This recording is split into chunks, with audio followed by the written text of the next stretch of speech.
Shoulders ரொம்ப பெருசா இருக்கும் அவங்க பாடி ஷேப்ல. ஸோ அந்த மாரி பாடி ஷேப்லாம் இருக்கிற மென்னுக்கு அவங்களோட ஷோல்டர்ஸ் தான் இருக்கிறதுலே ரொம்ப வைடா இருக்கும். ஸோ அந்த மாரி இருந்தாங்கன்னா, அவங்களுக்கும் 2 ஆப்ஷன் தான். Either hide or highlight. ஒண்ணு அவங்க அத ஹைலைட் பண்ணலாம், இல்ல ஹைட் பண்ணலாம். அதே மாரி தான். ஹைலைட் பண்ணணும்னா, அவங்க டீப் வி நெக்ஸ் அந்த மாரி போனா அவங்களுக்கு நல்லாருக்கும். இதே அவங்க வந்து ஹைட் பண்ணணும்னா, டர்ட்டில் நெக் டாப்ஸ் அந்த மாரி போனாங்கன்னா, அவங்களுக்கு நல்லாருக்கும்.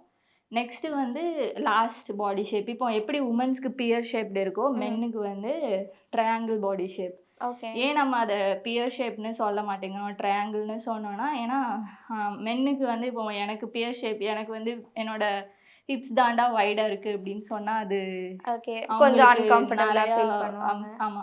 ஓகே. மென்னுக்கு அவங்களுக்கு அன்கம்ஃபர்டபுளா தான் ஃபீல் பண்ணுவாங்க. ஸோ, அதனால அவங்களுக்கு ட்ரையாங்கிள் அப்படின்னு நம்ம சொல்றோம். ஸோ, அந்த மாரி அவங்களுக்கு இருந்தாங்கன்னா, ஃபர்ஸ்ட்டு எய்தர் அவங்க அத அக்செப்ட் பண்ணிக்கலாம். அப்படி இல்லைன்னா, அவங்க இந்த மாரியான டிப்ஸ் ஃபாலோ பண்ணலாம்.